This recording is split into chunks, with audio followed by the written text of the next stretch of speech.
I have zero confidence in the Red Sox to win a bidding war against Toronto right now.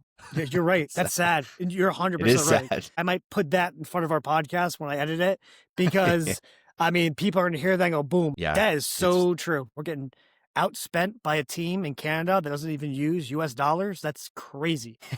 Yeah. 60-40, a Red Sox podcast. Big John and Sean, hot takes, special guests. It's a 60-40. Hey. Hello, everybody, and welcome to the most electrifying podcast in Red Sox Nation. I am your co-host, Big John. Alongside of me is the frosty, the festive, Sean Jones. And together we are 64 Deep, a Red Sox podcast. And as always, tradition like no other, we do every one of our podcasts Wade Bogg style. So what beer do you got today, Sean? Got Surf Wax. It's a IPA local to Asheville, North Carolina, I believe. One of my favorites. I've never been to Asheville, right? Yeah, Asheville. Yeah, Asheville. I've been a couple times, but they distribute a little bit throughout the Southeast. So definitely something I gravitate towards when I see it in the store. So I mean, it's a destination that I've wanted to go to. Me and my younger brother have been looking for a property over there. Family actually lived in Maggie Valley, which is even farther west than Asheville, but I've never actually been. So interesting. It is very good for hiking and beer. So if you like those two things, then I would definitely recommend it. So. Then you're probably doing a much better job than my beer. So my beer is Winterfest. Okay. I figure with the holiday seasons coming up, let me go with something a little more Christmassy. It says it's brewed with honey and cinnamon. I don't know about you, but every time I drink beer that says it's brewed with honey and cinnamon, I'm like, oh, it tastes like regular beer. Mine, also local, it's brewed in Bloomfield, Connecticut. And do you know which famous NFL star is from Bloomfield, Connecticut? I don't expect you to know. I do not know. Yeah. So, it's almost like a stout. That's really good. I said you can't taste the honey and cinnamon. You can taste the honey and cinnamon. That is phenomenal. That's good. That's advertised. So. Yeah. I mean, good job, Winterfest. Anyways, Dwight Freeney. So Dwight Freeney is from Bloomfield, Connecticut. I got the pleasure of actually getting, well, I'd say playing against him, but getting absolutely hammered by him. I was going to say the pleasure. Yeah. No, he was about 3 years older than me. I was a freshman. He was a senior. I remember just getting well, I don't think I got anywhere near him. He then went on to Syracuse. And then from Syracuse, he got drafted by the Colts and became an all-pro defensive end. But Dwight Freeney's from Bloomfield. Actually, I got to play against Dwight Freeney in high school and Warren Sapp's brother. One younger or something, not Bob Sapp, not the famous Bob Sapp, but another one. Also, what position were you? Massive. I was a safety. I am 5'7". Okay. Yeah. I'm 5'10", so I don't have you beat by much. I did 1 year of football JV my sophomore year, and to give you the context of our school, they had me playing tight end. So interesting. And I was a lot smaller back then than I am now, and I'm not a particularly big guy now. So we were not very good. It was the reason I did one and done and kind of picked something else up for that season. I went to UConn, so we'll do one more football side note as well. So a quick story. There was a guy named Donald Thomas. Donald Thomas and I were in Spanish class together. I believe he went to Weaver High School, which is a high school in Connecticut. And we were in Spanish class, and he goes to me and he goes, John, I think I'm going to try out for the UConn football team. And I'm like, I mean, Donald's a massive human being too. And he would pick me up sometimes, like literally pick me up. And I'm like, all right, that sounds good. I'm thinking in the back of my head, I'm like, but if you were really good, someone would have recruited you. I know you're big. What ended up happening was Weaver didn't have a football team.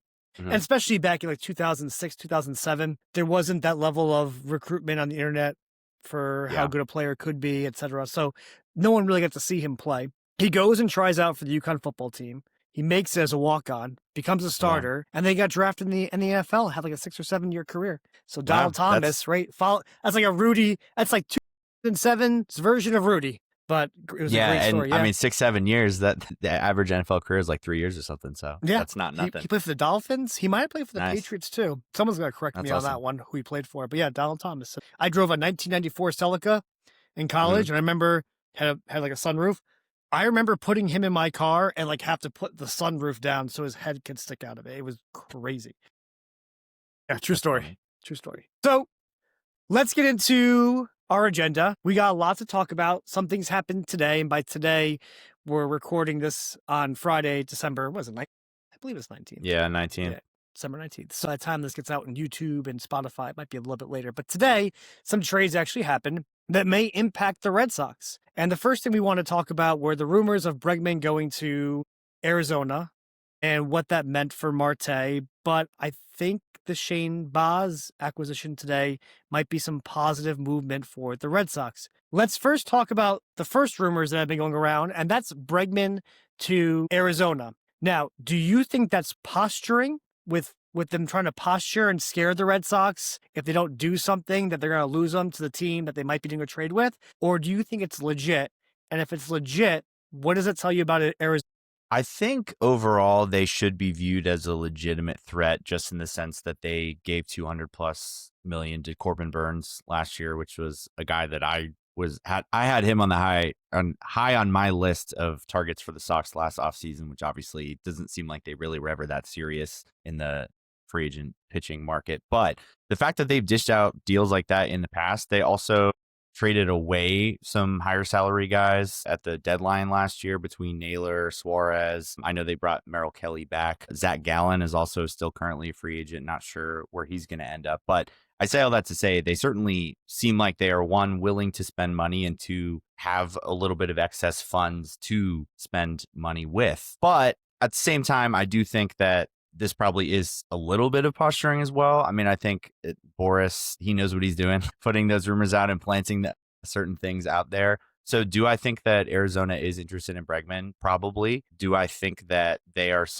the likeliest destination? Still probably not. So a little bit of a cop-out answer, because I think it's a little bit of both. But I think the funny thing is that their GM, Mike Hazen, I think it is he could be playing some 4D chess here with Breslow and basically force his hand, because if they were to pull off some sort of Bregman deal before trading Marte, for example, it puts the Sox in a very vulnerable position where they need to pivot somewhere, and it might increase the leverage that the Diamondbacks have, because if they don't get Marte, then it's pretty much a Bichette or bust in my eyes in terms of adding one of the bigger high profile bats, assuming they're out on like a Kyle Tucker, for example. So we'll see. I still think that's a little bit of a risky move, because, you know, that is a lot of payroll to take on if you're still keeping Marte as well, even though his deal's not that expensive. But it's certainly funny and interesting how intertwined all these guys and teams are right now. Yeah, and I agree. I think they're posturing to try to make the Red Sox nervous, Red Sox fans nervous, so we can scream a little bit more about it. But if they went and signed Bregman, do you think that means that Marte's staying? Do you think that means they're going all in? Or are they looking at Marte the way that the Red Sox brass looked at Devers last year? And what I mean by that is, for those that haven't been following Marte and what's happened over in Arizona last year, there was issues around his hamstring. It seemed like he was not getting along well with the other players in the clubhouse, and we've seen it before. So hamstring injuries, for those that don't know, are one of the hardest to diagnose and one of the hardest to give a timetable around. There's some famous quotes with Manny Ramirez, because he wanted to take time off for the All-Star break. He's like, well, I'll say my hamstring's bothering me, because it doesn't show up in an MRI or imaging. Like, it's hard to see what a hamstring issue is. So it's very much too easy to use that hamstring. So that's my question. I mean, do you think if they sign Bregman, is Marte then off the table? Is Arizona basically signaling to everybody else that we're going to go all in? Or no, maybe they want Bregman so they can move on from Marte? I would be pretty surprised if it was a let's do both situation for them. I think they view Bregman as sort of the replacement for Marte's production, because it sounds like they want to use Marte to bolster their rotation and pitching situation. So if they do that in a vacuum without adding Bregman, then their lineup suddenly, you know, they lost a lot of bats. But like I already mentioned, between Naylor and Suarez, you throw Marte in there, it's really Corbin Carroll and a bunch of, you know, okay guy. It's not the most impressive lineup. They already aren't going to have Burns for majority of next year, if not all of next year. And then, like I mentioned, Gallen's a free agent. So the roster starts to look pretty thin. So I think they're trying to take advantage of the fact that Marte, at least they have more of a reason to trade him other than just to consolidate or shed salary or whatever it might be, just because of the previous sort of like locker room issues you mentioned. I do think something else that's very noteworthy with Marte, he becomes eligible for the 10-5 no trade clause, I believe in February or March or something like that, which basically means if you've been in the league for 10 years with the same team for 5 years, you get a full no trade clause. So I think right now he's got some 5-team list, so he has some control over where he goes. But I think Arizona is a little worried, if not terrified, by the possibility of him getting that no trade clause, because then they lose complete control of the situation. So I think that's why there's a little bit more urgency here for them to move him as well, because it's like, if you're going to do it, now's the time, because you have a lot more control over what team he goes to, what the package looks like, versus he can kind of box you in and you're probably never going to get equal value when you're basically forced into trading with only a few other teams with that no trade clause. So I think that's at least a great take. Noteworthy to bring up. Yeah, that's a great take. I agree 100%. You've got the ability now to have the flexibility to be able to trade them where you want to trade them to. Now, those that are probably going to go after them are probably, well, you never know. I would think they would be destinations he'd want to go, but you never know. There's been cases in the past where, I forgot who it was. I think it actually may have been Salvador Perez. I remember a few years ago where Texas was very close to acquiring him. And Salvador Perez has always been someone who said that he will not waive that no trade clause, but I thought that he was wavering on Texas. There was another example, if you recall, ex-Red Sox, Eduardo Rodriguez, was going to get dealt to the Dodgers, and he decided he didn't want to. Yeah. So, which I thought was crazy. That was when he was on the Tigers, I believe, right? Yeah, Detroit. That was pre-Arizona. Yeah, which is crazy. But I know he was big about his family, mental health. He just felt like Detroit was a better situation for him. Yeah, I don't know. Yeah. That one was a little confusing to me. Yeah, you lose it. You lose that that control of who you want to trade to where. If he's going to come back and he could just dig his heels in out of spite and say, no, I'm going to reject everything. And then you're stuck with him for however long the rest of his contract is for. So that's a really good point. What also is very interesting is that we saw today the Shane Baz trade. So Baz went to Baltimore. Baltimore gave back two former first-round a lot, and a compensation pick, I believe, as well. Right, so Bodine, DeBron. At least quantity-wise, it was a lot. I think it was 5 different prospects or something like that. Yeah, and so let's piggyback that with Dustin May getting a $12 million contract with the Cardinals, and $12 million in today's money versus when I was a kid and you were a kid, Sean, not the same, but it's still money against the salary cap for a guy that I wouldn't want anywhere near my team, to be honest with you. So they paid $12 million for a starting pitcher, and the Baltimore Orioles gave up a lot to be able to get Shane Baz. So with that trade being done, 2 things come to mind with me. Now I believe the Red Sox, if they want Ketel Marte, are in the driver's seat. And 2, what they have to offer up for Ketel Marte might not be as much as people had thought prior. I say we give him Jordan Hicks for Ketel Marte and call it a day. But sign me up for that.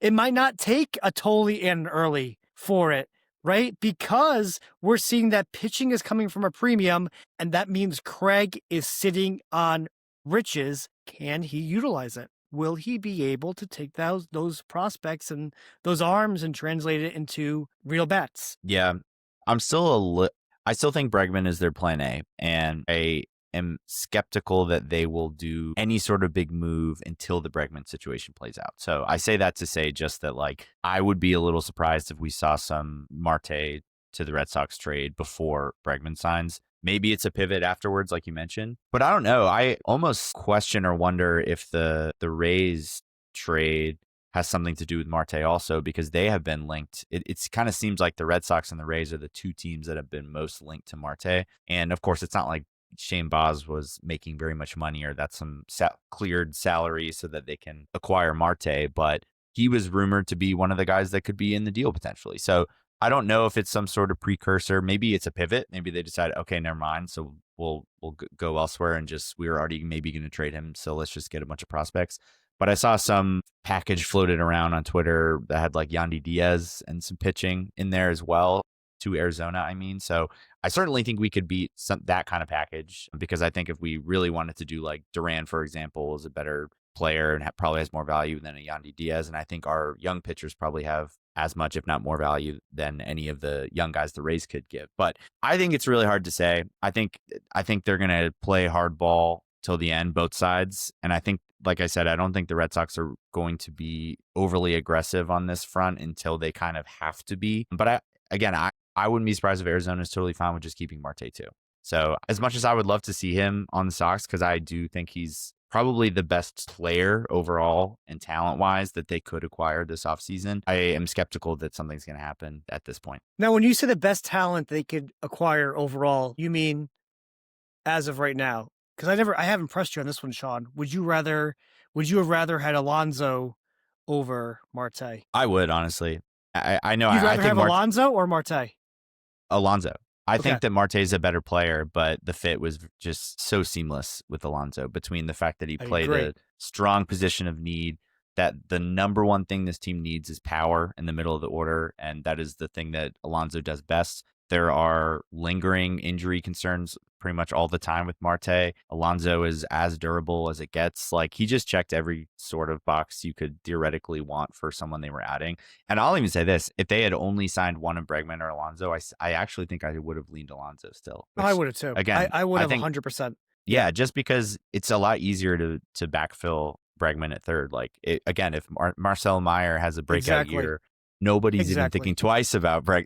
No one's like, oh man, we're missing Brett. Like, we would immediately move on very quickly. Whereas first base, I don't see the same sort of person waiting in the wing to take that role. Of course, maybe Casas, but consider me a skeptic there. But I don't think Casas is going to be, I mean, unless I'm wrong, I highly doubt Casas is going to be ready in April. It's a June, maybe June if we're lucky. That's a major injury. So 100%. Again, it's possible, but Casas is now on, his value is lower than it's ever been before. I don't think anyone is banking on them. I just wanted to know whether or not you thought Marte was the best player out there for the Red Sox. Sounds like it's not. And I agree with you.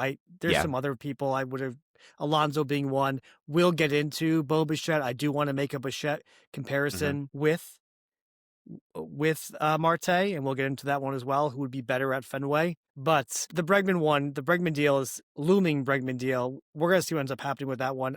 Look, I would love to have him back in Fenway, but if he doesn't end up back here, as long as they make moves to address their holes, I think all of us are okay with that one. We talked about in the last podcast as well, at least my personal opinion on it is, it's hard to quantify Bregman as a leader for X million more. And what I mean by that is your coaching staff, by rights, are the ones that set the culture for the team and should help develop the team. So if they can't do that, if you don't have a strong coaching staff and you're relying on Bregman and you're saying that, Bregman from a clubhouse perspective, he's worth X amount of money more because he provides that, I don't disagree. But then I'd also ask, do we have the right clubhouse personnel to be able to develop our players and make sure the clubhouse culture as well? It just seems like that's their job. So unless you're going to hire Bregman as your manager or a bench coach, it's hard to quantify and say, that's why I'm going to go with Bregman over player X who has better production. It's just hard for me to do. Now, I could say the opposite. I could say if you are a negative in the clubhouse, that does impact. I'd rather get rid of negative engagement, but that's another conversation for there. We also, really quick too, we talked about last podcast, we talked about Michael King. I said if Michael King went to the Orioles, I would be worried about it, just with how every team is looking to get a win in the AL East and how important it's going to be if you want to make the playoffs. With them getting Shane Baz, I'm a lot happier about that outcome. Yeah, much more happier about that outcome as well. I do like Baz though. He had a bad year last year, but he was really good the year before that, coming off injury. And he's a former first-round pick, I believe.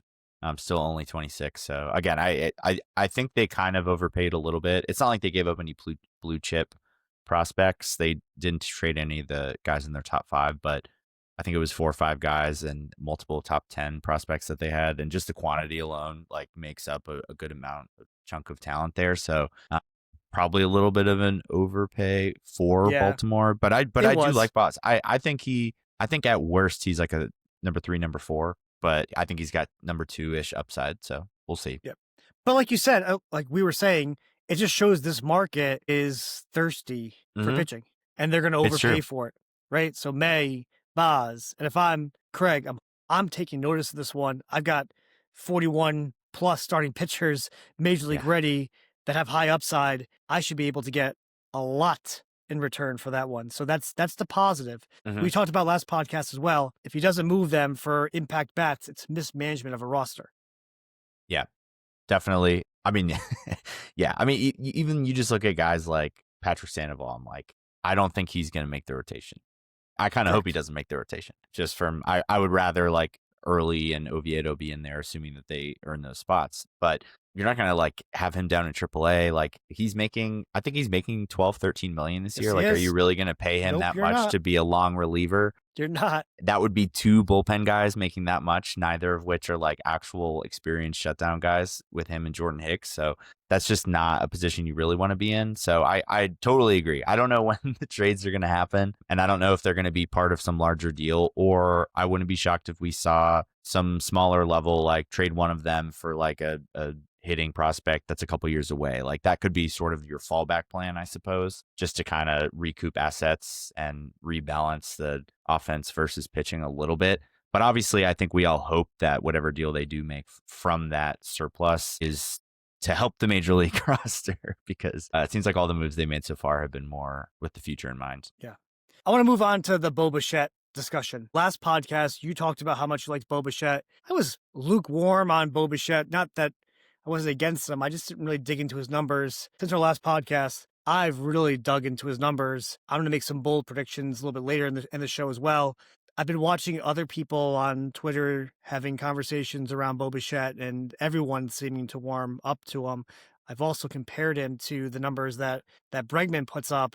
I know there was a report going out there that it was 5 years, $150 million for Bregman, and 5 years, $155 million for Bichette. But first of all, I think it's ridiculous. Well, whoever put that report out, that's not going to happen. There's no way. I saw that as well. There's no way. And I was also like, this makes no sense to me. I don't know why they would be getting I'm telling you right now, give Bichette 8 years and $30 million a year in average annual value plus. Like, it's not even close, right? When you look at their age, Bichette turns 28 in March. And what's Bregman now? 32? What is 32, he? I think he's 30.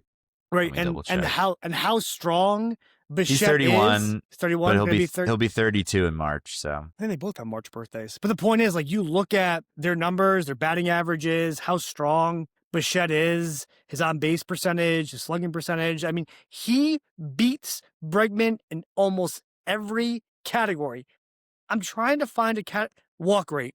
And I'm going to throw a stat up. I'm going to throw a screen up for those that are listening on the podcast, and for those that are watching on YouTube. You're going to see the screen come up. From last year's stats alone, even though it was limited amount of games, Bichette pretty much wins across the board, except for maybe walk rate and on base percentage. And on base percentage, it's barely. And WAR. I mean, I guess you go with WAR too. But I think that a lot of that has to do with the defense. It does. You're WAR, right. I'm saying. Yeah. Great. That's a great point. But he's going to play second. I mean, if he came to Boston, he said it, he's going to play second base. I'm going to add one more reason why I think he's going to play second base, and we'll talk about that a little bit too. It goes back to Marte because of how weak the second base market is, right? Everyone's saying Ketel Marte is the best second baseman in all of baseball. And I agree with that. If you look at his numbers, he is. But my argument back to that would be, would you rather have the best outfielder in baseball, Aaron Judge, plus a mid second baseman, or Ketel Marte plus a mid outfielder? You're going to go with the former every time.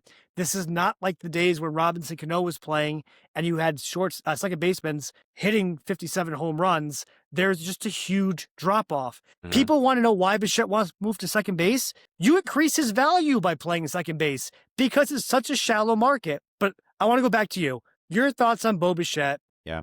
You know, what I just said, tell me what you think about that. And then Bichette versus Bregman, who would you rather have and why? Yeah.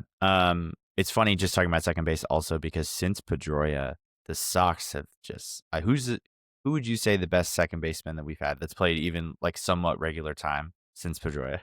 Brock Holt maybe, but he bounced around. Yeah. He wasn't even really a full-time second base. I mean, we've had Arroyo, we had Kinsler for the half a season, but he was pretty old and washed at that point. I mean, it's hard to even think of guys. I mean, last year was like Romy. We've had some David Hamilton. I mean, it's just been a revolving door, and nobody has. I mean, I guess technically Story played second for that one season, but he was pretty injured that year. But aside from that, it's been a position that we just have not been able to find an answer for. Even with how shallow the position is across the majors, like we haven't even had like a league average one. So I think that to your point, like solving a position that's just been a long-term issue for us is obviously a thing that why wouldn't you want to do that? But no, I said this on the last pod, and I I prefer Bichette to Bregman because, like I said, I think they're comparable hitters. I think Bichette is a probably higher floor as a higher ceiling as a hitter, just because I mean the guy has proven he can hit well over what was he 311 batting average last year, and 311 wasn't. I mean, how many guys hit 300 last year? It was like five players or something like that, right? Correct. It was like No one the hits 300 lowest anymore. it's ever been. So like that's what I'm saying is like 311 now is like so much more valuable and more impressive than it was even 10 years ago. Correct. So like to do that in the today's era is super impressive. Even though the power wasn't phenomenal last year, but again, he's still driving in runs. 94 RBIs last year. So, but it all comes back to the contract and the age for me. I mean, like you said, if they're getting the same amount of years, it's not even a debate for me. It's not even a question. I mean, think about last year. They said Bregman wants 5 to 6 years this year. If he gets 6, for example, think about last year. If I told you we were going to sign Bregman to a 7-year deal, because if you're basically including the 40 mil he made last year, that'd be 7 with probably over 200 mil. Like I don't think any of us would have thought that he would command that, nor would we really have wanted to sign up for that kind of commitment for a guy at his age. Versus if you give 7 years and 200 mil to Bichette right now, like that expires at age 34 for him, I guess, right? Correct. That's what I'm saying. I'd give him the bag. I'd give him 10 years. Bregman would be 34 in 2 years. So 2 years for 7. I mean, the 5-year age gap to me just makes it it's not even a question for me. Plus, I think I'd rather probably have Marcelo Meyer playing third than second if I could choose, because I think that more valuable defensive position there. And he's 100% proved last year he could play really good third base. So I'm all in on Bichette. And one other thing I'll add, which this is going to sound a little crazy at first, but I kind of hope that Kyle Tucker signs with the Blue Jays, because I do not think that they will sign him and Bichette. And I think if Tucker goes elsewhere, then Bichette is like nearly a lock to go back there. I would be pretty surprised if they didn't prioritize him after Tucker goes somewhere else, if that does happen. But I mean, maybe they can sign both, but that is a lot of money that they've invested over the last couple of years. It is. Toronto's desperate though, and they know their window's closing, right? They are close. You made it to the World Series last year, and arguably you should have won that World Series. Yeah. You should have won it. And beating the Dodgers, right? So you're that close. So that window closes, and we've seen that owner when he overpaid for Tony Taters last year. They're willing to spend money, but I agree with you. There is no way those reports. I'm telling you right now, those reports that came out of 5 for 155 versus 5 for 158. There's no way they're true. There's absolutely no way, especially when we talk about Bichette willing to move to second base, and I'm convinced it's because of how weak second base is. So that drives up his market, because you're not competing against other good second basemen that are willing to do that. And if you already have a good shortstop, now you have a solid middle of the infield. And I know Bichette isn't that great defensively, but you're not asking your second basemen to be as defensively sure-handed as your shortstops, which I know for Red Sox fans, if we watched like Hamilton and others, just been atrocious. He's not that bad, but no, he's totally serviceable at second. I mean, 100%. If not above average, because 100%. The average second baseman, like full-time second baseman, if they switched and played short full-time, they'd also probably have comparably bad advanced numbers that Bichette had on defense, just because it's a harder position to play. Yeah. I'll throw up the spray chart later as well. I had that up on Twitter for those that are following me on Twitter. And I did a spray chart for both Bichette and Ketel Marte. We'll go into Ketel in 2 seconds compared to Bichette. But Bichette's spray chart, I got him at over, if he played his games in Fenway Park, over 30 home runs, right? My knock on him, not my knock, but the thing that we talked about in the last pod was that, well, Bichette's power has decreased, but not if you put him in Fenway Park. He's got more power than Bregman. If he played his games in Fenway Park, he could hit 30 home runs on a full season. I think he only played 139 games last year. So if you get Bichette a full season playing, I don't know, let's say 60-something games in Fenway Park, I think he's hitting 30 home runs, and I think he's hitting at least, you would love him. Red Sox Nation would love Bichette. Yeah, love him. I totally agree. To me, it's a no-brainer, but I wouldn't be surprised if, the market is kind of on a hold until Tucker signs, just because, like I said, I would imagine that the Blue Jays are going to want a counter on Bichette, essentially. And so they're kind of probably trying to wait to see how the Tucker thing plays out, and maybe they'll pass if they sign him. But like I said, I could see them getting super aggressive if they miss out on Tucker. And unfortunately, sounds insane saying this from what we would have said probably 10 years ago, if not even just 5 years ago, but I have zero confidence in the Red Sox to win a bidding war against Toronto right now. You're right. That's sad. And you're 100% It is right. sad. I mean, what you just said right there, I might put that in front of our podcast when I edit it because, I mean, people are going to hear that and go, boom, like that's so true. Yeah. That is so true. It's brutal. The other thing I like, it really is. Imagine that. We're getting outspent by a team in Canada that doesn't even use US dollars. That's crazy. Right? So they don't even like baseball as much as we do. I know. And they're going to outspend us. That's a hockey town, and they're taking over our free agents. I know. The other thing I want to talk about Bichette too is, again, a huge need for the Red Sox, and this is why I think he's perfect for them. He was Major League Baseball's best hitter with runners in scoring position, batting .381 last year, and we saw him in the World Series as well. He can hit clutch home runs. He had that three-run homer in Game 7 off of Ohtani. He has great exit velocity metrics. Like I said, those numbers will be shown up as well. He just does everything well. I hate talking about him so much because I'm getting so excited about him. And to your point, 10 years ago, Red Sox are signing him. It's a no-brainer. And I'm getting my hopes up. They're gonna hurt. It's gonna hurt deep. Yeah. And to your point on that, I mean, he batted .348 in the World Series with 6 RBIs in 7 games, and we know that runners in scoring position, hitting in those situations, was an issue for this team last year, definitely, between how many guys they left on second base or bases loaded, nobody out, and they couldn't get anybody across. So yeah, it's noteworthy to, of course, that stuff can be a little variable year to year, but like, I do think some of the guys tend to just hit better in those situations, and it feels like he might be one of those guys. But yeah, I'm trying not to get my hopes up either on that, because one, I still think I think they prefer Bregman from all the reports I've seen. Like, I think they would really only pivot if they do miss out on him, which I'm not going to say I wish that happens, because I do. I wish it happens if it's Bichette. I wish it happens if I'm saying saying right now. I wish it happens if it's Bichette. I want that.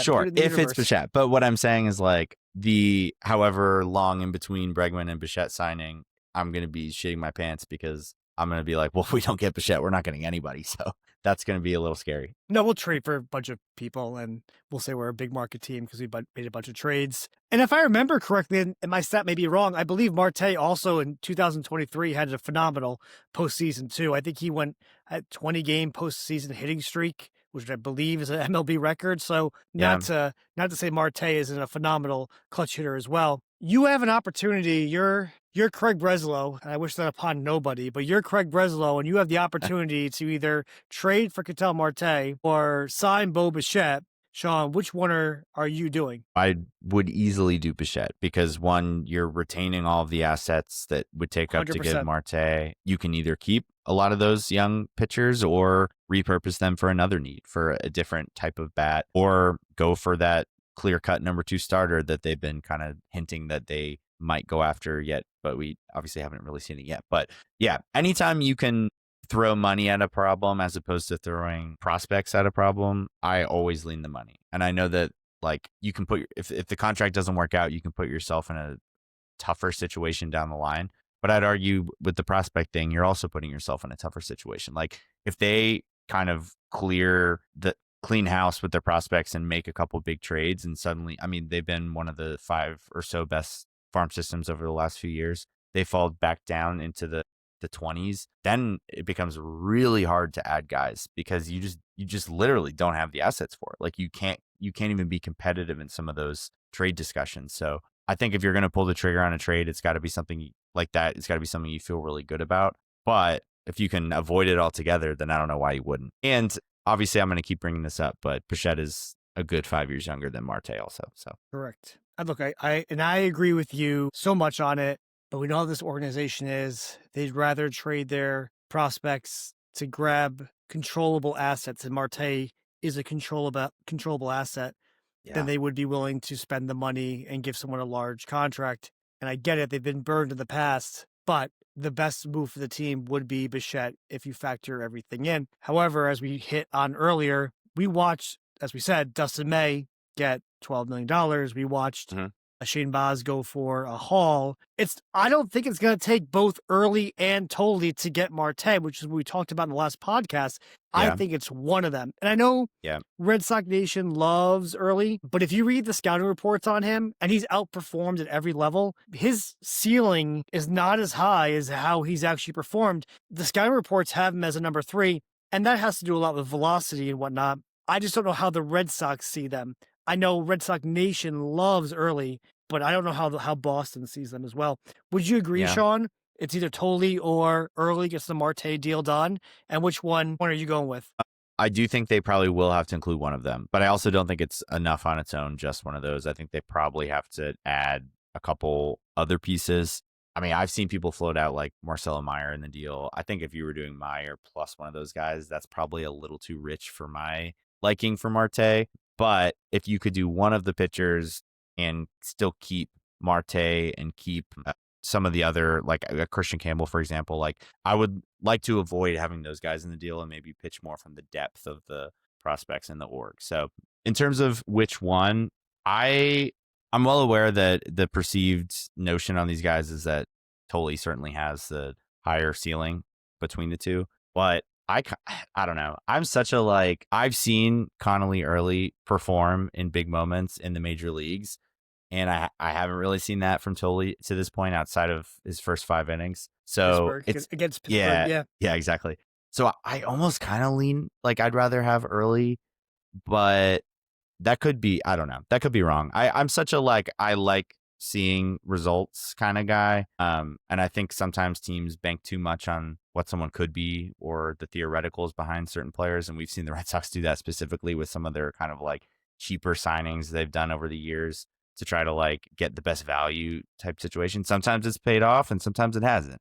And so, but that's kind of what the situation you're putting yourself in when you approach it from that perspective is just, there's going to be swings and misses. So I think both of them have a bright future, and I wouldn't knock anyone for preferring one over the other. I think they're very different style pitchers, but I think that they both could end up being, top 2 guys in a rotation. But I think I lean early, but I think it's really just because I've seen it more on a baseball field in the major leagues. Fair. That's a fair point. And Gordo on Twitter has tweeted out that the Red Sox and the Rays are both actively pushing to acquire Marte, and no deal is close as of now. So nothing that we haven't heard for the past 3-4 weeks, regurgitating the same information. But again, we're talking about it now. It's now being posted on Twitter, and you nailed it as well. You said that the Rays would be interested in, and I really do believe that's down to probably the Rays and the Red Sox. It's just going to be a conversation of what you want to give up. And the Red Sox are dealing from a position of strength because they just have a ton of starting pitchers to be able to do it. So let's see if they get it done. We haven't seen anything so far that made us think that they were going to. Yeah. And again, even if they make the move, they have yet to still sign a free agent player in 2025. Just them and the Rockies. Just them and the Rockies. I never thought that would be something that we would be saying, but just us and the Rockies, just a bunch of 2 small market teams just hanging out together and drinking craft beers. I wonder what the longest they've ever gone without signing a major league free agent has been. You think they've ever gotten to January before? No, not even 1992 when they were terrible. I don't think so.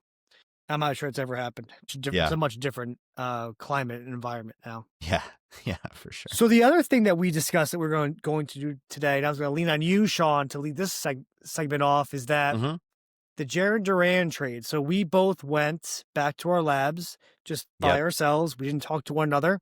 And we decided we were going to put together packages for Jarren Duran for other teams and see if they would be a validated trade or not. And I use the same thing as you. It's Baseball Trade Values Simulator. So I put through 2 or 3 who I thought that Jarren Duran might get traded for and whether or not it would be a fair trade because I am ready to move on from Jarren Duran. I don't think he fits the makeup of this organization. It has nothing to do about his off the field characteristics. I don't really care about that right now. Trying to build a team. It's more about the fact that I just don't think his contact rate and how this team is being built, and because of how team friendly his contract is, it just makes sense to move him because I think we could get some value for him. That's the only reason why, right? Yeah. And there's been a lot of chatter about it. So Sean, I'm gonna let you kick off this segment. How do you want to handle this as we both came up with our trades? Yeah, we can go back and forth. I can start off, and I'll just read through what the trade proposal is, a little background on the players involved, and then just want to get your take on basically, one, would you do this deal as the Red Sox? Two, do you think it is reasonable and fair for both parties as well? If that sounds good. Cool. Let's do it. Cool. And I also want to preface that Jarren Duran I know that people have complained a lot about, the defensive miscues that he's had in big moments, his struggles against lefties, like you said, a little bit too much swing and miss at times. He's a very streaky player in general, but even in what was considered a down season last year, he had a 4.7 WAR. So he still is a good player that is cheap and under team control through his prime season. So I do think he will net them something pretty good if and when they finally do decide to trade him. But trade number one, I have Jarren Duran going to the Los Angeles Dodgers, and in return, the Red Sox would receive Dalton Rushing, Tanner Scott, and $10 million in cash to cover some of the Scott contract. Just to do a little bit of background on those guys, Dalton Rushing is 24 years old. He was the Dodgers' #1 overall prospect last year in 2024, 75 overall on MLB Pipeline. He since has graduated from prospecthood, if you will. He's got 6 years of control. He's not a free agent until 2032. He struggled pretty mightily in the majors last year, batted only .204 with a .582 OPS, only 4 homers, had .2 WAR in 53 games. So not a good showing, but obviously it was his first stint in the majors. We've seen plenty of guys struggle before going on to have good careers. And in the minors, he really has lit it up. In 2024, he batted .271 with an .896 OPS, 26 homers and 85 RBIs in only 115 games across Double and AAA. And then last year in the minors, before he got called up, he only played 35 games, but he batted .314 with a .953 OPS. He is not a very good defensive catcher. And you might think, well, why would the Dodgers want to trade him if he's this really impressive offensive catcher? Well, Will Smith is not going anywhere, and he might be the best catcher in the majors right now. And you might think, oh, well, they'll find other ways to get him in the lineup. There really isn't other ways because they can't put him at first because they have Freddie Freeman. They can't DH him because they have Ohtani. So unless Rushing is going to play third base or outfield, which are positions he's never played before, there's just not really a path for him here. On the side of Tanner Scott, he's got 3 years, $54 million remaining on his deal. Some of that money is deferred, but he is the third highest paid relief pitcher in MLB by AAV right now, behind Josh Hader and Edwin Diaz, who the Dodgers just signed. He was dominant in 2024 with a 1.75 ERA and a 4.0 WAR, which is incredibly impressive for a relief pitcher, but regressed quite a bit last year, a 4.73 ERA with a negative .6 WAR. So that contract's obviously pretty hefty, hence why I included the $10 million in cash. So I asked to you, would you do this deal if you were the Red Sox? So if I'm the Red Sox, Breslow's doing this deal. He gets cash back, and he loves catchers. Yeah. I'm not doing it. Let me tell you why I'm not doing the deal. I am tired. I call the Dodgers the Yankees of the West Coast and how they overvalue their prospects. I'm absolutely tired of getting fleeced by the Dodgers. Other than Yordan Alvarez, who came from the Dodgers organization, which I think is one of the best hitters in the past 10, 12 years. I know he plays DH. He plays in Houston, doesn't get the same type of love that other players do, especially because he's not a 5-tool player. Other than him, Dodgers have not done a really good job of building their prospects and producing them at a high level. We got fleeced once with Betts, right? Yeah. The best player that we got out of the Betts deal is Connor Wong, who is atrocious. I mean, it was Verdugo, Jeter Downs, and Connor Wong. That's who we got out of that deal for Mookie Betts. And Verdugo came in as a high-profile prospect. Jeter Downs was traded to the Dodgers. I forget what trade that was, but also a high-profile prospect. And so was Wong. And none of them lived up to do anything. So there's a part of me that believes the Dodgers overvalue their prospects. And I know it's only 28 games, but you're right. 204 average, 4 home runs, 24 RBIs in limited action with the Dodgers. And so I look at those numbers and it reminds me kind of like why we dealt Joe Nixon to the Pirates for Oviedo because he looked atrocious when he was brought up here. And we talked about last pod as well with Moncado, right? Sometimes you can see these players in the majors and say, yeah, they're just not ready. But more importantly, I'm just tired of giving the Dodgers ammunition. We need a left-handed pitcher, so I think it's a really good job on your part to bring Scott in the bullpen, and we're giving money back, which the Red Sox are going to want. And like I said, I think Craig Breslow does this trade all day, but Big John's not doing this trade. Okay.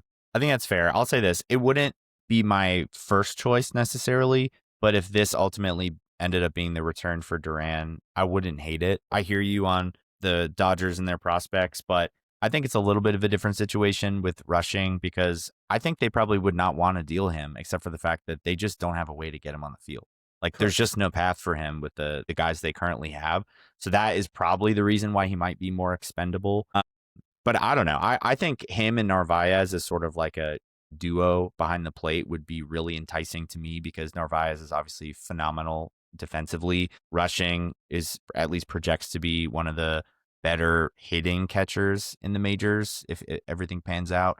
But having that kind of combo is attractive to me. Also, let's say Rushing's defense regresses, but he's like still hitting pretty well. There's no reason why they couldn't then just shove him over at first base. You know, that's a position we have of need. And if he is still going to hit 20 plus homers with a respectable average in OPS, then we do have ways to get him in the lineup, even if we want to play Narvaez behind the plate. So that part of it is a little bit attractive to me. To your point on Tanner Scott, he's definitely the best left-handed reliever that they could get that's on the market right now, at least among guys that are available in free agency or that we've heard whispers of in trade rumors. I think he might be a little bit more expendable for them just because they did sign Edwin Diaz, so they've kind of replaced him as the closer already. And he obviously did not pitch well for them last season, so they might be willing to sort of move on from him, and it would be sort of a buy low for us, which I am never going to be mad about buy lows. So like you said, it wouldn't be my absolute first choice, but at the end of the day, like I would be okay with this being the return for Duran. I give it a B plus on the Big John meter. It's a B plus trade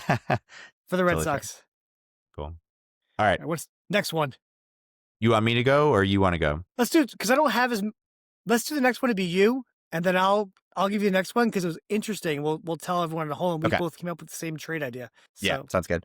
Cool. Next one has Jarren Duran going to the Kansas City Royals, which we know has been in the news a little bit as a potential. They have interest in him.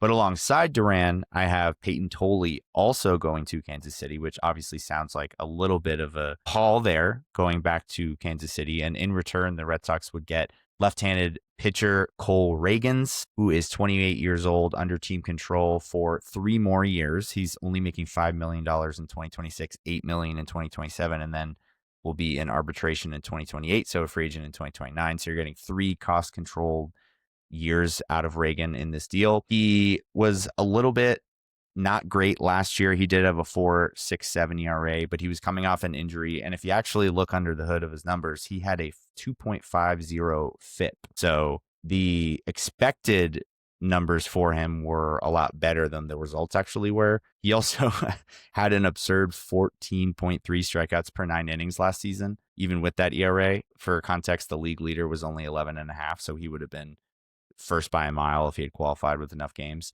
And then he had been really good the couple years before that. Across 2024 and 2023 with the Royals, he has a 3.00 ERA over 44 starts, 0.9 strikeouts per 9 innings. And in 2024 specifically, he was 4th in Cy Young voting, had a 5.0 WAR, and a FIP under 3, a 3.14 ERA, led the AL in strikeouts per 9 innings. So to me, Reagan's not necessarily a big name, but he fits the bill as that clear-cut number 2 behind Crochet that they've kind of flirted with the idea of adding.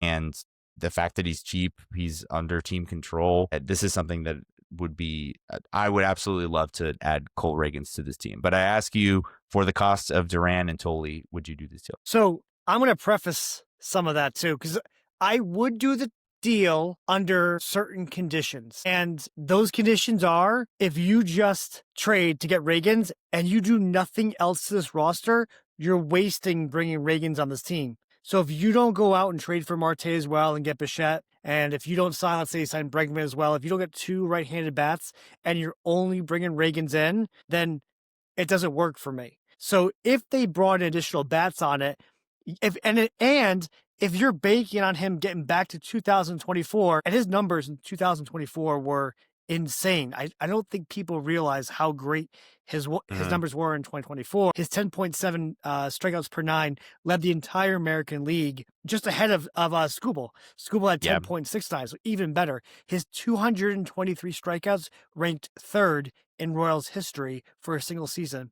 I'm going to put you on the spot, Sean. Do you know who's number 2 and who's number 1 is? You'll get one. Zach Greinke, I would guess, is one. God, I'm not sure. You're not going to get. I'll be shocked if you get 2. Is this someone super old? Yeah, I think so. I don't even know who it is. Okay, fair enough. Then I probably. His name is Dennis Leonard. Whoever Dennis Leonard. Someone's going to strangle me like this guy. How does he not know who Dennis Leonard is? I'm sorry. I don't remember Dennis Leonard. I'm pretty good with baseball history, but Dennis Leonard had 244 in 1977. That's an era I'm not familiar with. So, yeah, I mean, and then in 2024, he posted a 2.75 ERA over his final 23 starts. So he got off to a rough couple months. I mean, he is a legit number 1. He really is. Yeah, and to your point, it's fair. His 14 point whatever you said he had last year, and you're saying that would lead the league. Yeah, it would, but it's not like it's an anomaly. He had 10.77 the year before. He had the best strikeout ratio the year before, so that's what he does. He strikes people out. That is what he does. So yeah. So I would to your point, and I believe he's controllable too, right? He's got 3 years left. Yeah, how many years do you have left on his contract? Do you know off the top of your head? It's 3. 3. So he's got 3 years. Well, 3 years left, maybe more like 2, because I don't know if we're gonna have baseball next year, but still 2 years left. But if you're going all in, and getting Bichette, Marte, and Bregman, then yes, I'm doing the deal. That's an A- deal that sets you up as a legit shot. And we'll talk about one of the trades I have later, a legit shot to challenge the Dodgers in a short series. But you can't do nothing else. Yeah, I'll say this. If they add one bat with him, then I think the team is better than they were last year for sure. If it's just Bregman, then they're easily better. And I don't even think it's really a question.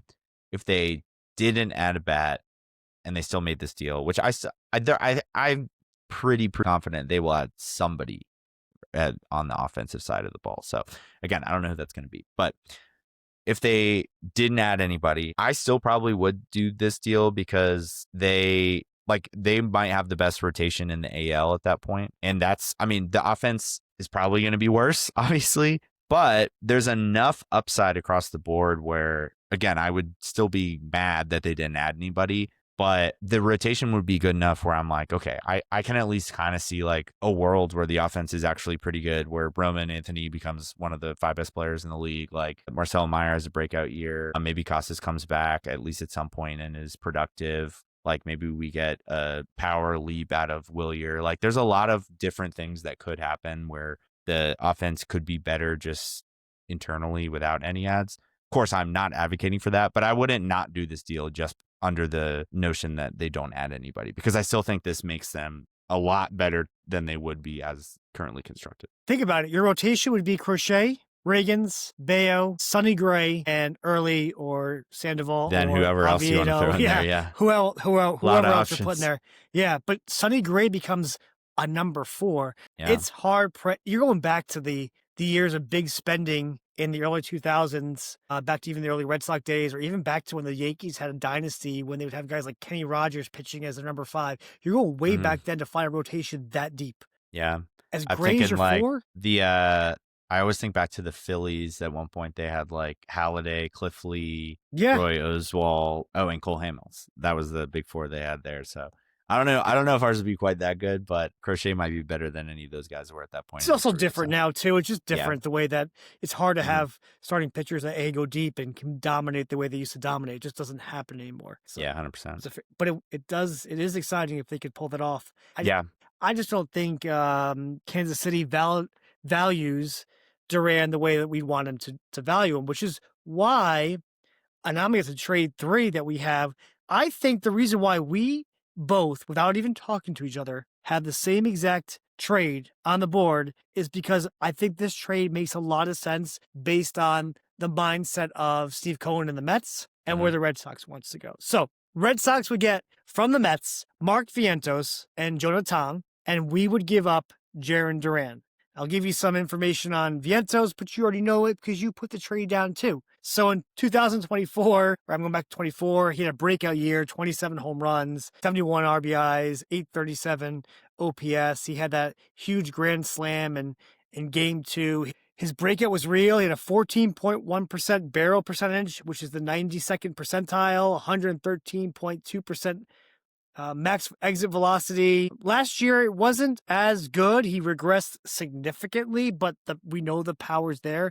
17 home runs last year.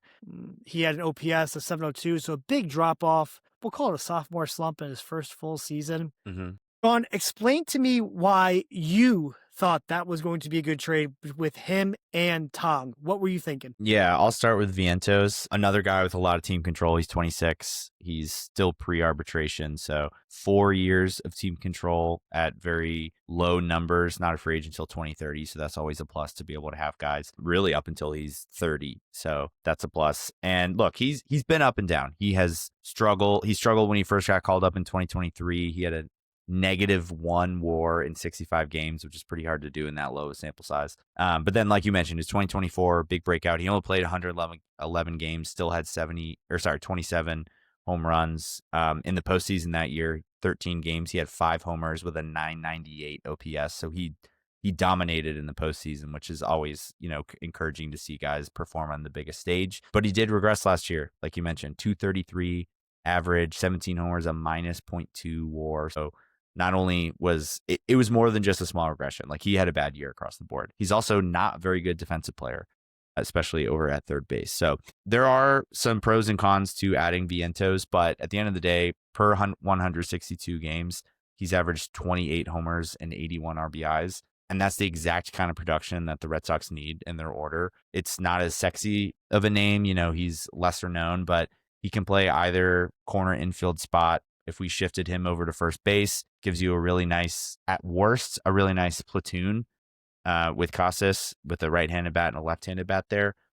But he's still young, and like we watched him in 2024 and in the postseason. Like, we know that when he's at his best, like I thought last year he was going to break out and be like one of the next star players or something like that.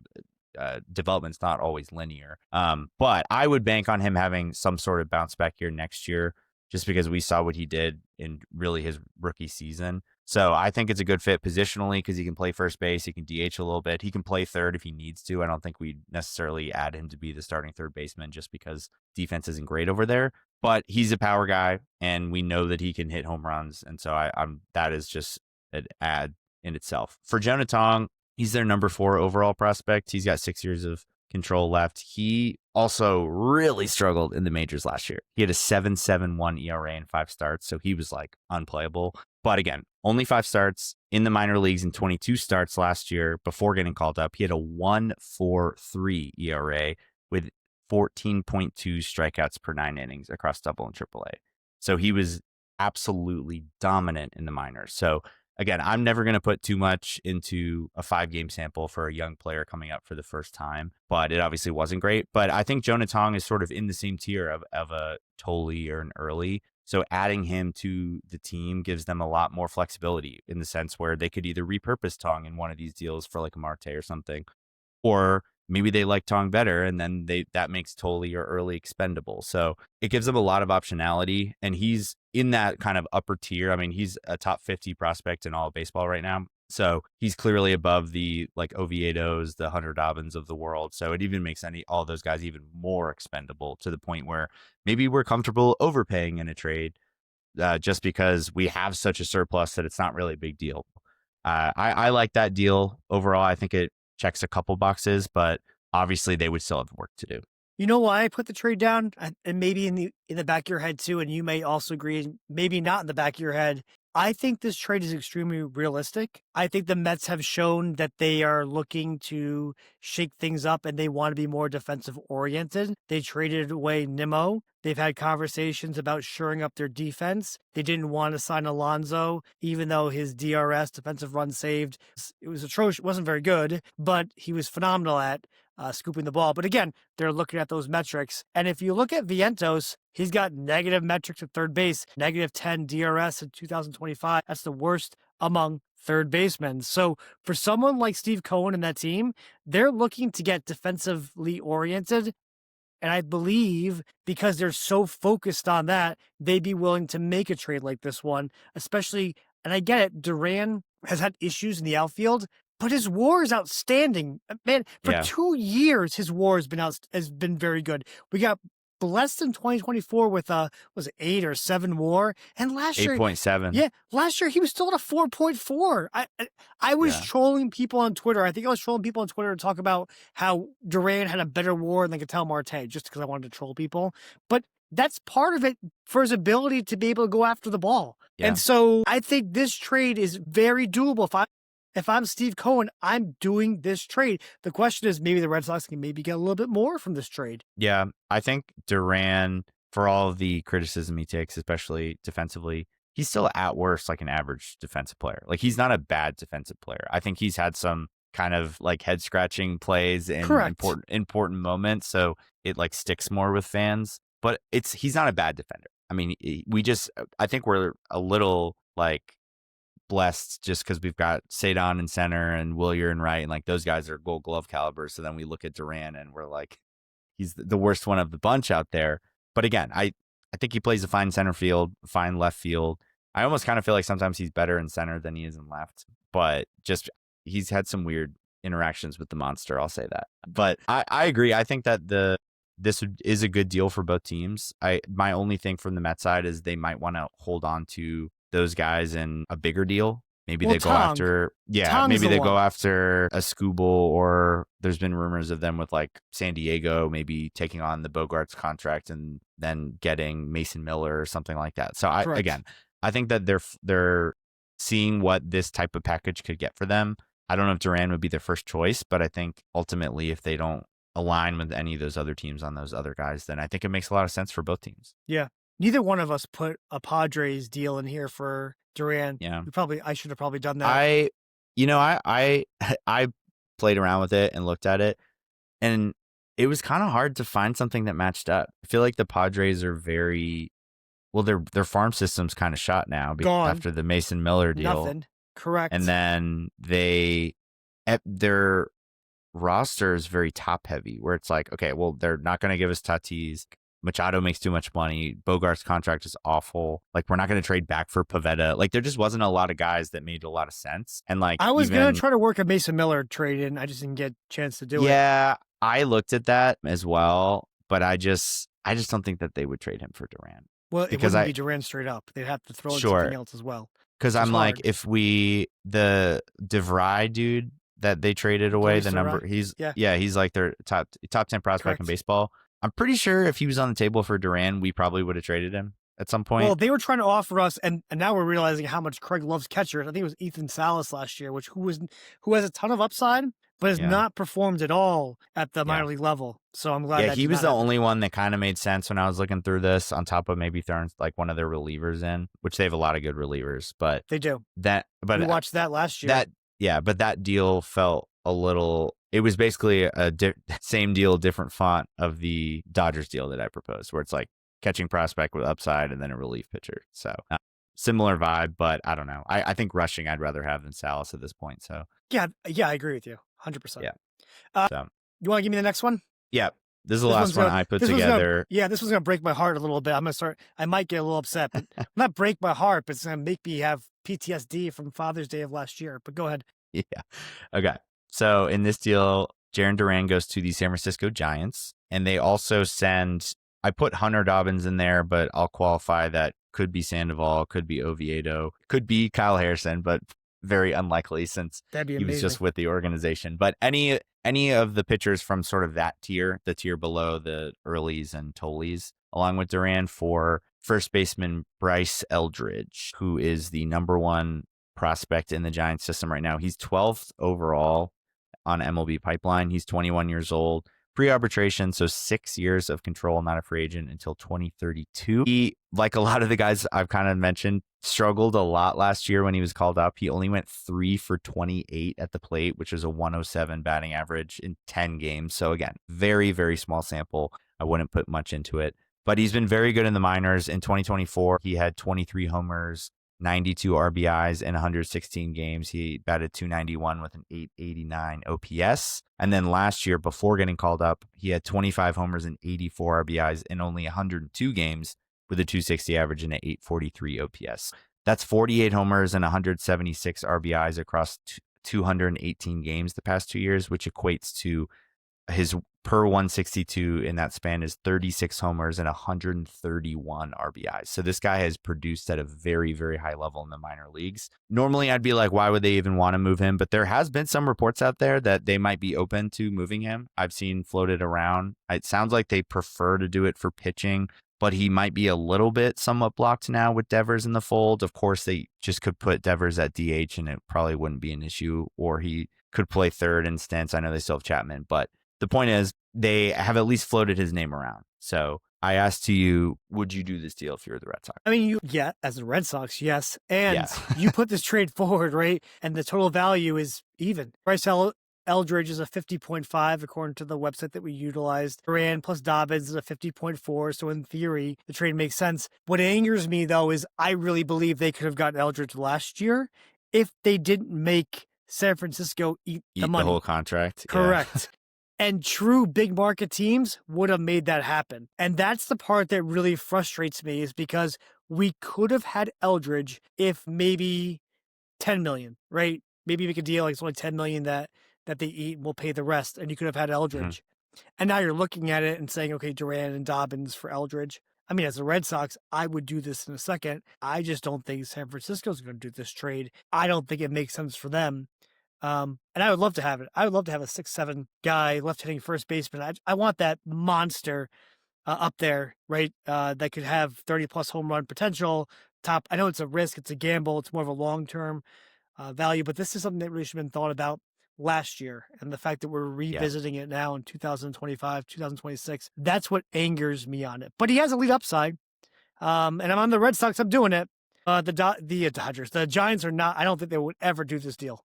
So I tend to agree with you, actually. I was trying to make the values line up, and I was a little surprised that this was even, because I'll say this. I think if you replace like a Dobbins, for example, with Early, then I think they are at least considering it. But I do agree. But I think we overpay then.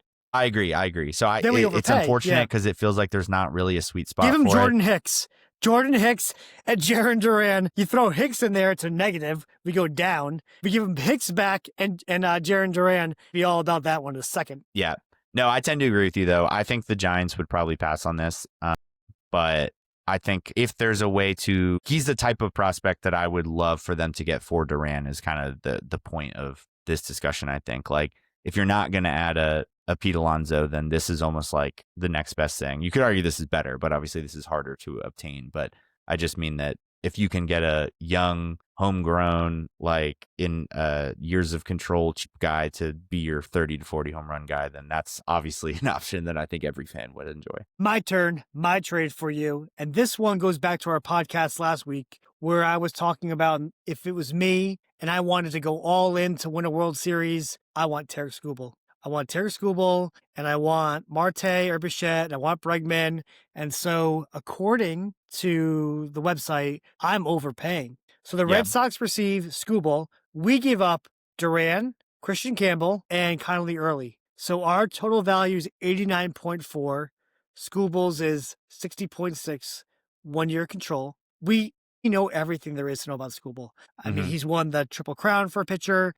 Yep. We watched how good Crochet was last year, and everyone in Red Sox Nation wanted Crochet to win the Cy Young, but Skubal was slightly the better pitcher. So it's like having two Crochets on our team, which that by itself is, I mean, blows my mind. If we had two Crochets on our team, that's insane. Yeah. So my question to you, I mean, according to the website, that's a complete overpay on our part. I know it's for 1 year. I think I know what your answer is going to be. But if I could get Tarik Skubal and I have to give up Duran, Campbell, and Early, are you making that move? I think I would do this, actually. I kind of suspect that even though it says it's an overpay, that Detroit probably would ask us to throw in like one more guy, even if it's not fair. Because, I mean, by the value, and I'll just preface also the reason the Skubal's surplus value is listed at only 60 is largely because of the fact that he's only on 1 year deal. So I think it would be a lot higher than that if not. So, but I think I would do this because, look, there's a reason we're doing Jarren Duran fake trades here, because he's probably going to get traded anyway. So if you just operate under that assumption that he probably wasn't going to be on the team regardless, and who knows what we could get back otherwise, as we're discussing now.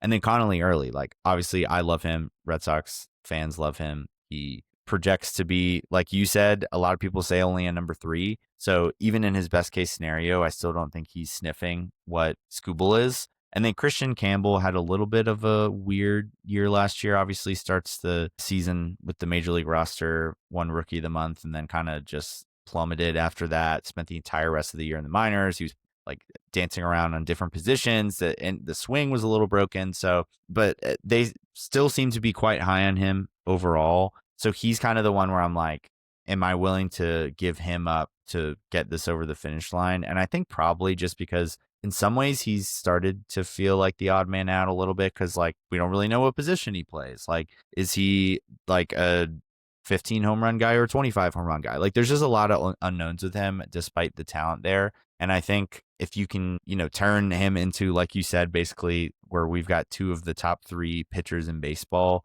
it's pretty hard to turn that down. How do you beat us? So. I mean, I know how you beat us, but you got a shot in, if you can make it to the playoffs, you have a shot in every series, especially the way Cora manages. You got a shot in every series, right? And so, yeah, I agree. And we'll bookmark it with the final trade that I have for you, because it goes back to what we talked about before. So my final trade is a Ketel Marte trade, where I found a way to get Duran in. So Ketel Marte, they put his total value at 69.1, and the Diamondbacks receive Jarren Duran and Connolly early. So total value of 70 versus 69. Again, we've talked about Ketel Marte ad nauseum. I actually let's double down on this one. A, would you do this as a Red Sox GM or vice president of baseball operations? And do you think this is something also that the Diamondbacks would do? I think I would do this one because we've talked. Well, again, it depends. Like if we can add Bregman, then I don't know if I do it, because I'm like,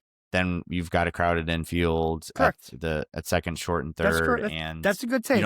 You don't necessarily like need his bat at that point. Like it sounds insane, but I might rather like keep the prospect and then sign like more of a complimentary guy at like that plays first base, and then kind of like see what else could be out there for like an early deal if you do want to deal him. But if they're not getting Bregman, they're not getting Bichette, they're not getting anybody else on that tier, and Marte becomes sort of the only option, and this is the cost, then I think I would do it, just because one, they need to add one of those guys. And so if Marte is the only option at that point, then of course, like I'm not going to complain about us adding him. And I think that Duran and early feels like a fair amount for us to get back, because it, like, again, with Duran, they definitely need some help on their offense anyway. So it makes sense for them to just get an even cheaper player that can help them right now. And then all the reports have said that they want a young, cost-controllable starting pitching, which early fits that bill perfectly. And we've said it a million times now that, we've got this surplus of pitchers. And so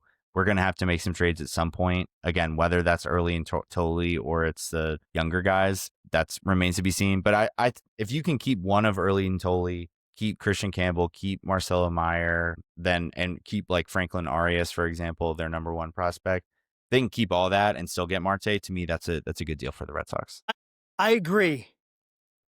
Where I get, and I feel a lot better now after the Boz trade and the Dustin May signing. I just didn't want to give up both. I didn't want to give up both Tolley and early. I'm okay giving up one, just not both. I look at the Diamondbacks outfielders. I love Corbin Carroll. I think he's a hell of a baseball he's great. player. Yeah. They have Lourdes Gurriel Jr., right? They have him outside, and they have Alex Thomas and Jake McCarthy. Thomas and McCarthy, depends on how the Diamondbacks value them, but those are the weak or the Achilles heel in that outfield. You give him Duran and you give him a starting pitcher. I feel like if I'm the Diamondbacks, I'm making that trade. Like, I think that of all the trades we came across, I see the Mets trade, in my personal opinion, is very realistic. I think that trade is very realistic. I think just only giving up early or Tolley plus Duran is something that absolutely could be done. Craig Breslow, I know you're a big fan of the podcast. Please do that trade. Do it today. Get it done. I want to see someone like Carabas or Gordo announce it, or Passan. Yeah. Well, preferably passing, because then it's legit. So yeah, true.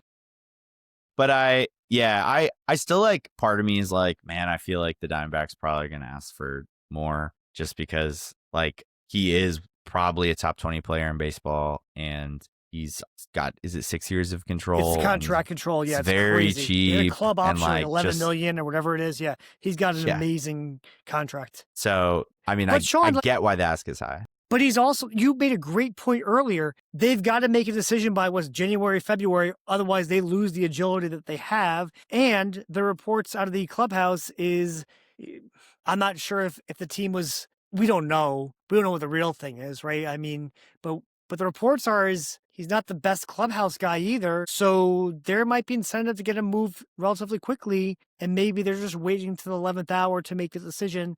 Kind of like when you're going to buy a house, like get all your offers in, we'll choose the best one. Yeah, it's fair. Yeah, I don't like it. To me, that is like a pretty good return for Arizona. I know we're probably a little biased just because we're probably going to value our guys 100%, at a certain amount that maybe they won't, for example. So I think that deal ultimately comes down to how much they like Duran and how they feel about him. Because I think early is like the blue chip for them in that deal, where they're like, we have to get at least one of him or Tolley. And then the question then it becomes like, okay, what does the rest of the deal look like?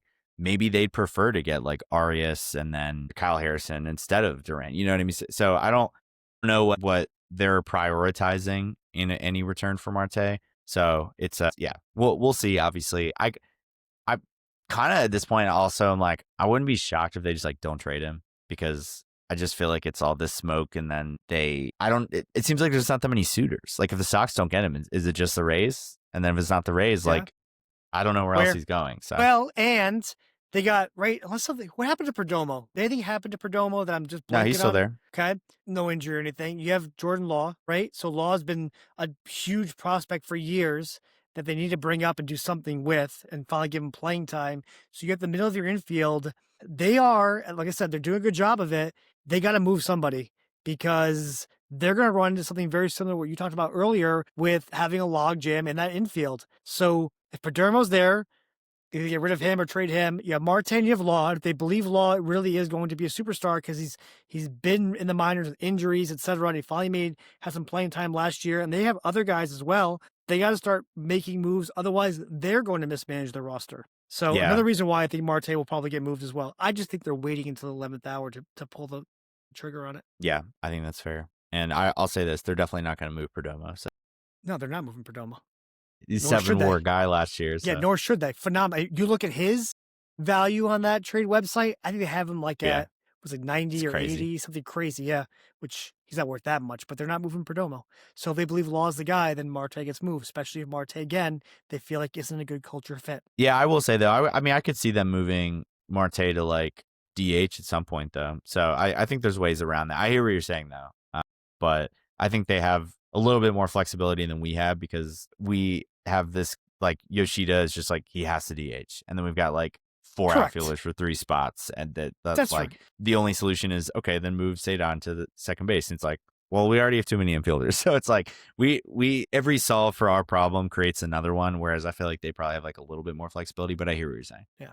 All right, let's wrap this bad boy up. We're probably not going to be live next week. It's Christmas. And so, Sean, the question I have for you, final question, is, in the Jones household, do you guys have any Christmas traditions or holiday traditions you guys abide to? We don't have any like outside the box ones. We're definitely big Christmas celebrators across the board. So we take our gift giving and our decorations very seriously. Going to be going to my mom's tomorrow, and she wanted to wait till I got there. I'm going to pick up a tree with her. So that'll be nice to be able to do that.